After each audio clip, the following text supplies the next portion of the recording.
इस वक्त हम बोइंग 787 ड्रीमलाइनर के दरवाजे पे खड़े हैं। आप देखिए, अगर शुरुआत से ही हम देखना शुरू करें तो इसके जो शीशे हैं वो जो पुराने जहाजों में हुआ करते थे वैसे नहीं है, बिल्कुल अलग तरीके के शीशे हैं। लगता है कि कोई मेटल टाइप का ये शीशा है और इसको अंदर से बंद या खोलने की भी जरूरत नहीं होती, क्योंकि बाहर जिस तरह का भी मौसम होगा उसी हिसाब से ये अपना लाइट एडजस्ट कर लेगा, यानी फोटोक्रोमेटिक शीशा ये बताया जा रहा है, जो कि केवल आधुनिक जहाजों में लगता है। अब हम आपको लिए चलते हैं अंदर, जहां दिखाएंगे कि अंदर और क्या क्या सुविधाएं हैं। और अब हम सीधे जहाज के कॉकपिट में पहुंचे हैं और कॉकपिट में आप देखें कि तमाम आधुनिक सुविधाएं मौजूद हैं, तमाम चीजें मौजूद हैं। इसमें हेड अप डिस्प्ले की बात इन्होंने बताई, जो कि पुराने जहाजों में नहीं हुआ करती थी। इस वजह से ये सुरक्षा की दृष्टि से भी पुराने जहाजों के मुकाबले कहीं बेहतर है और तमाम आधुनिक सुविधाएं इसमें ऐसी हैं जो उन्होंने तकनीकी तौर पे बताई है, पर एक आम यात्री के समझने के लिए ये काफी है कि ये जहाज पुराने जहाजों के मुकाबले सुरक्षा के मुद्दों पर काफी हद तक ऊपर है और एक्सीडेंट के जो चांसेस हैं इस जहाज में ना के बराबर हैं। कॉकपिट से निकलते ही अगर यहाँ के प्रसाधन को देखें तो ये बिल्कुल आधुनिक प्रसाधन है और बताया जा रहा है कि ये पुराने जो जहाज होते थे वो बिल्कुल उनका जो टॉयलेट हुआ करता था या प्रसाधन कक्ष वो बहुत छोटा हुआ करता था। अगर इसका मैं आपको दिखाने की कोशिश करूं तो ये खासा बड़ा है। इसमें तमाम ऐसे इंतजाम हैं कि जो पुराने जहाजों के प्रसाधनों में या टॉयलेट्स में नहीं हुआ करते थे। इसको आराम से इस्तेमाल किया जा सकता है। ये खासा बड़ा है ताकि कोई यात्री जिसका शरीर भारी है उसको दिक्कत नहीं हो सकती, या जिसको विकलांगता है उसको भी परेशानी नहीं हो सकती है। कॉकपिट के बाद अगर हम आते हैं तो ये पहला हिस्सा है बिजनेस क्लास का, यानी जिसे एग्जीक्यूटिव क्लास भी कहा जाता है। इसकी कुल 18 सीटें हैं। आप अगर इसकी सीटों को देखें तो ये खासी आरामदेह है। मतलब कोई भी यात्री अगर लंबी यात्रा पे भी जा रहा हो तो वो इस पे लेट भी सकता है, और अगर कोई जिनकी हाइट कम हो तो वो बाकायदा सो सकते हैं इस पे।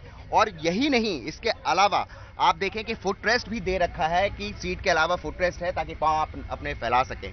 और इसके अलावा सारे यात्रियों के लिए यहाँ पे टीवी डिस्प्ले है, एलईडी टीवी भी लगाया गया है ताकि वो अपने मनोरंजन के लिए मनपसंद अपने टीवी के कार्यक्रम या सिनेमा देख सकते हैं या फिर म्यूजिक सुन सकते हैं, ताकि लंबी यात्रा के दौरान वो कतई बोर ना हो। बिजनेस क्लास के बाद हम पहुंचे नॉर्मल क्लास में, जहां की सीटें भी आप देखें खासी आधुनिक सीटें हैं और बहुत आरामदेह सीटें हैं। इनको आप जितना चाहें उतना पीछे लेके जा सकते हैं।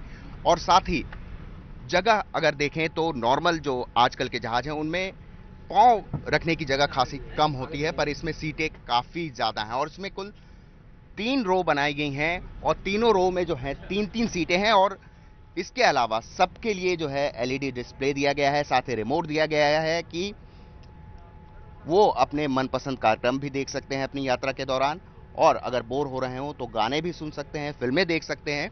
और कुल नॉर्मल क्लास के लिए भी 2 सेक्शन बनाए गए हैं, जो कि एक तो यहाँ पे हैं और ये 3 सेक्शन में ऐसे बटा हुआ है। उसके बाद पिछला सेक्शन भी है, वो भी नॉर्मल क्लास का है, वहां पे भी तकरीबन ऐसी ही सीटें बन है और ये भी 3-3 के रो में 3 रो में बांटी गई हैं।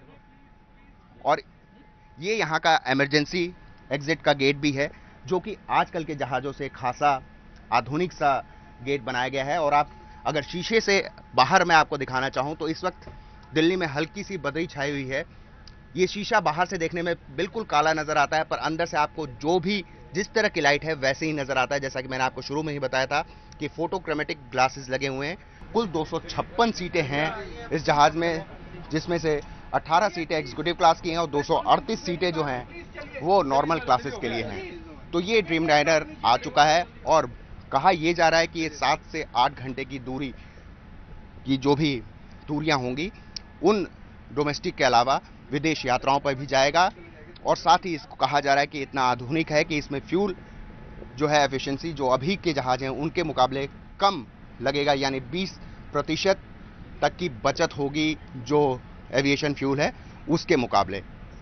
तो अब माना जा सकता है कि आने वाले दिनों में 6 और जहाज आएंगे और कुल 2015 तक कुल 27 जहाजों को जो ऑर्डर दिया गया है वो सारे आ जाएंगे और एयर इंडिया के बेड़े में जब ये शामिल हो जाएंगे तो कहा जा सकता है और जानकार ये मानते हैं कि हो सकता है एयर इंडिया की जो माली हालत खस्ता हो रही है वो हालत शायद सुधरे। तो ये था पूरा ड्रीमलाइनर बोइंग 787 का सफर जो आपने देखा, और जैसा दावा किया जा रहा है कि ड्रीमलाइनर जो है बिल्कुल सपनों का जहाज है, वैसा अंदर से तो नजर आ रहा है। लेकिन अब जब इसकी शुरुआत होगी और भी कुछ जहाज पिछले महीने अगले महीने तक आ जाएंगे, उसके बाद ही पता चलेगा कि इसका असर कितना हो रहा है एयर इंडिया की आर्थिक स्थिति पर, और जो इससे यात्रा करेंगे उन यात्रियों को क्या सुविधाएं मिल पा रही हैं। क्योंकि अभी तो हमने खड़े जहाज में देखा जो सुविधाओं का बखान किया गया है और जो देखने में भी बड़ी माकूल लग रही हैं, लेकिन जब तक ये जहाज उड़ान भरना शुरू नहीं करेगा तब तक इसकी सच्चाई का भी पता नहीं चलेगा।